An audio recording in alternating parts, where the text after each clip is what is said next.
ایک مرتبہ صحابہ اکرام رضی اللہ تعالیٰ عنہ نے حضور پاک صلی اللہ علیہ وسلم سے عرض کیا کہ اے اللہ کے رسول، ہمیں اپنے بارے میں کچھ بتائیے۔ آپ صلی اللہ علیہ وسلم نے ارشاد فرمایا، میں اپنے باپ ابراہیم علیہ السلام کی دعا ہوں، اپنے بھائی عیسیٰ علیہ السلام کی بشارت ہوں اور خوشخبری ہوں۔ جب میں اپنی والدہ کے شکم میں آیا تو انہوں نے دیکھا گویا ان سے ایک نور ظاہر ہوا جس سے ملک شام میں بصرہ کے محلات روشن ہو گئے۔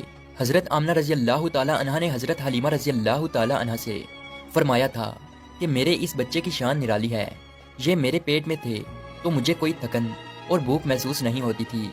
حضرت عیسیٰ علیہ السلام وہ آخری پیغمبر ہیں جنہوں نے آپ صلی اللہ علیہ وسلم کی آمد کی خوشخبری سنائی۔ اس بشارت کا ذکر قرآن مجید میں بھی ہے۔ سورہ صف میں اللہ تبارک و تعالیٰ فرماتا ہے، اور اسی طرح وہ وقت بھی قابل ذکر ہے جبکہ عیسیٰ ابن مریم نے فرمایا کہ اے بنی اسرائیل، میں تمہارے پاس اللہ کا بھیجا ہوا نبی ہوں کہ مجھ سے پہلے تورات آ چکی ہے اور میں اس کی تصدیق کرنے والا ہوں، اور میرے بعد جو رسول آنے والے ہیں ان کا نام مبارک احمد ہوگا، میں ان کی بشارت دینے والا ہوں۔ اب چونکہ حضرت عیسیٰ علیہ السلام بشارت سنا چکے تھے، اس لیے ہر دور کے لوگ آپ صلی اللہ علیہ وسلم کی آمد کا بے چینی سے انتظار کر رہے تھے، اور ادھر آپ صلی اللہ علیہ وسلم کی پیدائش سے پہلے ہی حضرت عبداللہ انتقال کر گئے تھے۔ سب کا کتب میں آپ صلی اللہ علیہ وسلم کی نبوت کی ایک علامت یہ بھی بتائی گئی ہے کہ آپ صلی اللہ علیہ وسلم کے والد کا انتقال آپ کی ولادت سے پہلے ہو جائے گا۔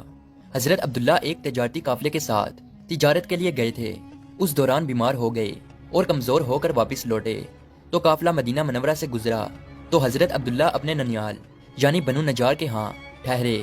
ان کی والدہ بنو نجار سے تھی، ایک ماہ تک بیمار رہے اور انتقال کر گئے، انہیں وہیں دفن کر دیا گیا۔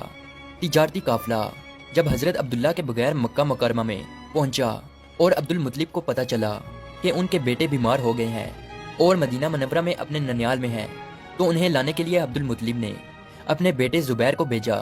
جب یہ وہاں پہنچے تو حضرت عبداللہ کا انتقال ہو چکا تھا۔ مطلب یہ کہ آپ صلی اللہ علیہ وسلم اس دنیا میں اپنے والد کی وفات کے چند ماہ بعد ہی تشریف لائے۔ حضرت ابن عباس رضی اللہ تعالیٰ عنہ کہتے ہیں کہ حضور پاک صلی اللہ علیہ وسلم اس دنیا میں تشریف لائے تو آپ کی انول نال کٹی ہوئی تھی۔ انول نال کو بچہ پیدا ہونے کے بعد دایا کاٹتی ہے۔ عبد المطلب یہ دیکھ کر بے حد حیران ہوئے اور خوش بھی ہوئے۔ وہ کہا کرتے تھے، میرا بیٹا نرالی شان کا ہوگا۔ آپ صلی اللہ علیہ وسلم کی پیدائش سے پہلے مکہ کے لوگ خشک سالی اور قحط کا شکار تھے، لیکن جوں ہی آپ صلی اللہ علیہ وسلم کے دنیا میں تشریف لانے کا وقت قریب آیا تو بارشیں برسنے لگی، خشک سالی دور ہو گئی، درخت ہرے بھرے ہو گئے اور پھلوں سے بھر گئے، زمین پر سبزہ ہی سبزہ نظر آنے لگا۔ پیدائش کے وقت آپ صلی اللہ علیہ وسلم اپنے ہاتھوں پر جھکے ہوئے تھے، سر آسمان کی طرف تھا۔ ایک روایت میں آتا ہے کہ گھٹنوں کے بل جھکے ہوئے تھے، مطلب یہ کہ سجدے کی حالت میں تھے۔ آپ صلی اللہ علیہ وسلم کی مٹھی بند تھی اور شہادت کی انگلی اٹھی ہوئی تھی۔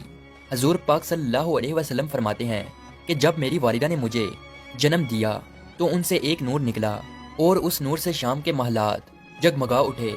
آپ صلی اللہ علیہ وسلم کی والدہ سیدہ آمنہ رضی اللہ تعالیٰ عنہا فرماتی ہیں کہ محمد صلی اللہ علیہ وسلم کی پیدائش کے وقت ظاہر ہونے والے نور کی روشنی میں مجھے بصرہ میں چلنے والے اونٹوں کی گردنیں تک نظر آئی۔ علامہ ساحلی رحمۃ اللہ علیہ نے لکھا ہے کہ جب آپ صلی اللہ علیہ وسلم پیدا ہوئے تو آپ صلی اللہ علیہ وسلم نے اللہ کی تعریف کی، اور ایک روایت میں آتا ہے کہ اللہ تبارک و تعالیٰ سب سے بڑا ہے اور اللہ تعالیٰ کی بے حد تعریف ہے، اور میں صبح شام اللہ کی پاکی بیان کرتا ہوں۔ آپ صلی اللہ علیہ وسلم کی ولادت کب ہوئی، اس پر سب کا اتفاق ہے کہ وہ پیر کا دن تھا۔ آپ صلی اللہ علیہ وسلم صبح فجر طلوع ہونے کے وقت دنیا میں تشریف لائے۔ تاریخ پیدائش کے سلسلے میں بہت سے قول ہیں۔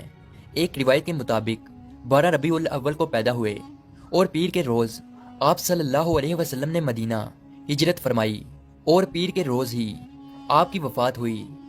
آپ صلی اللہ علیہ وسلم اللہ کے آخری رسول اور نبی ہیں۔ آپ کے بعد کوئی نبی نہ آئے گا اور نہ ہی ہوگا۔